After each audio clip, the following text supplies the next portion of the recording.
அன்பிற்கினிய நண்பர்களுக்கு அடியேன் நாகராஜனின் காலை வணக்கம்.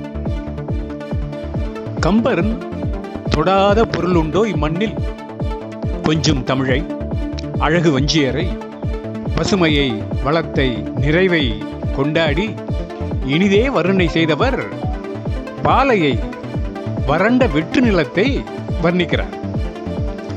அதை வஞ்சனை மோசத்தோடு ஒப்பிடுகிறார். நம்பி வந்தவரை வஞ்சித்தால் மனம் எப்படி பொங்கி எழும், அது ஏற்படுத்திய காயம் வடு எத்தனை நாள் ஆனாலும் ஆறாது, அதை நினைக்கும் போதெல்லாம் உடம்பு சூடாகும் அல்லவா, அப்படி இருந்தது பாலை நிலத்தின் வெம்மை என்கிறார் கம்பர். சொல்கிறார், போர்க்களத்தில் அம்பும் வேலும் மழை போல் பொழிந்திருக்கையில் போர் செய்யும் திறன் இல்லா எதிரிகள் வஞ்சனையால் ஒரு வீரனை தோற்கடித்து அவனுடைய மானத்துக்கு பங்கம் பெறுபடி செய்தால் அவன் மனம் எப்படி வேதனையில் துடித்து பொங்கி எழுமோ, எப்படி காலம் காலமாக அந்த நம்பிக்கை துரோகம் மனதில் நெருப்பை கிளப்பிக் கொண்டு இருக்குமோ, அதுபோல எந்த காலத்திலும் ஆறாமல் சூடாக இருந்தது பாலை நிலம் என்று பாலையை வர்ணிக்கிறார்.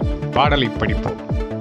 விஞ்சுவான் மழையின் மேல் அம்பும் வேலும் பட, செஞ்ச வே செருமுகத்து அமர் செய்யும் திறனிலா, வஞ்சர் தீ வினையினால் மான மாமணி இழந்து அஞ்சினார் நெஞ்சு போல் அன்றும் ஆறாது அரோ. கம்பனை படித்த நம்ம அப்படியே அதே சூட்டில் ஒரு சுயசரிதையை படிப்போம் வாருங்கள். படிக்கும்போதே நான் சொல்லாமலேயே அவர் யார் என்று உங்களுக்கு விளங்கிவிடும். அவர் வாயால். இது நடந்தபோது நான் 9 வயது சிறுவன். என் மனதில் ஆறாத வடுவாக பதிந்துவிட்ட சம்பவம் இது. என் வகுப்பில் ரேங்க் அடிப்படையில் பிற மாணவர்களோடு நான் உட்கார வைக்கப்படாமல் வகுப்பறையின் ஓரத்தில் அமர வைக்கப்பட்டேன்.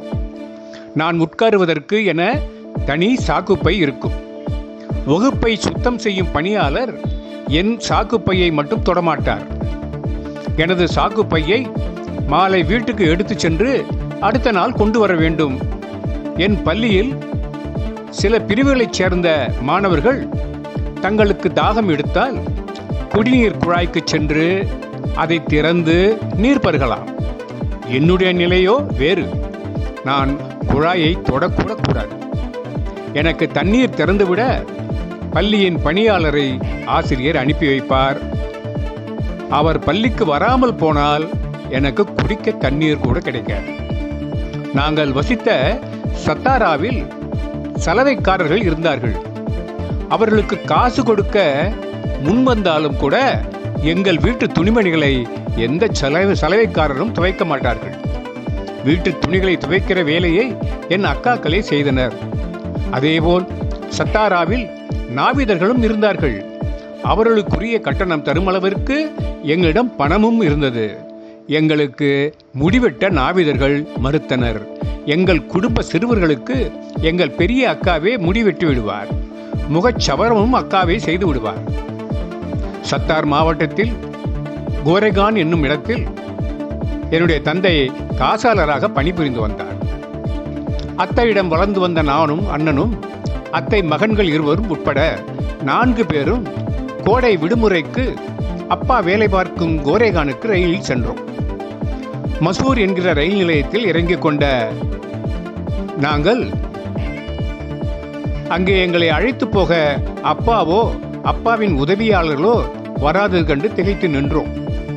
அப்போது மசூர் ரயில் நிலைய மாஸ்டர் புத்தம் புதிய ஆடைகள், கழுத்தில் சங்கிலி, கையில் மோதிரங்கள் அணிந்திருந்த எங்களை பார்த்து, ஓ, இவர்கள் உயர்ந்த சாதியினர் என்ற நினைப்புடன் இவர்கள் ஏன் இங்கு திகைப்புடன் நிற்கிறார்கள் என்று கருணையுடன் விசாரித்து, நான் உங்களுக்கு உதவி செய்கிறேன் என்று சொல்லி, பின்னர் அந்த ஸ்டேஷன் மாஸ்டர், பிள்ளைகளா, நீங்கள் எந்த சாதியை சேர்ந்தவர்கள் என்று கேட்க, நாங்கள் மகர் வகுப்பைச் சேர்ந்தவர்கள் என்று சொல்லிவிடுகிறேன்.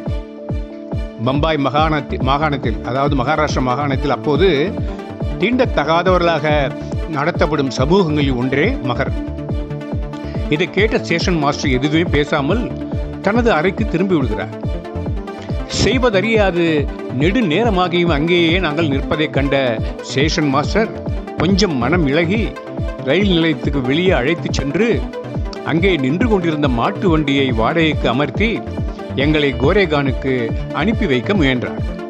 இந்நிலையில் ரயில் நிலையத்தில் நாங்கள் மகர் வகுப்பைச் சேர்ந்தவர்கள் என்று ஸ்டேஷன் மாஸ்டரிடம் சொல்லியிருந்த தகவல் ஸ்டேஷனுக்கு வெளியே நின்றிருந்த மாட்டு வண்டிக்காரர்கள் வரை பரவி இருந்தது.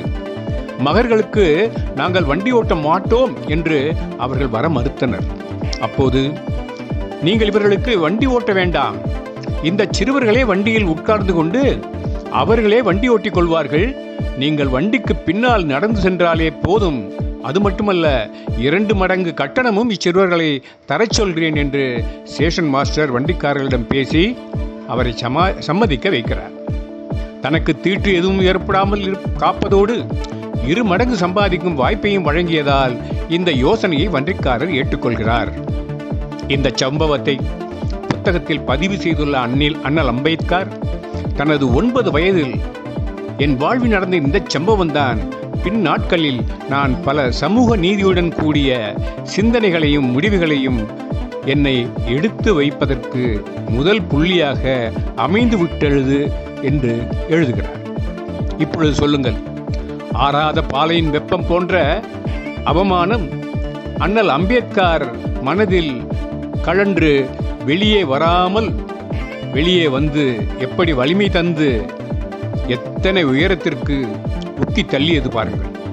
இந்த பதிவின் நோக்கம், வஞ்சம் இழைக்கப்பட்ட நெஞ்சம் அதை மறப்பதில்லை, உள்ளேயே கனன்று கொண்டே இருக்கும் எனும் நம் வாழ்வியல் அனுபவங்கள் சரித்திரம் படைக்கும் என்பதுதான். இத்துடன் இந்த பகுதியை நிறைவு செய்கிறேன். மீண்டும் இன்னொரு நாளில் இன்னொரு பகுதியுடன் உங்களை சந்திக்கிறேன்.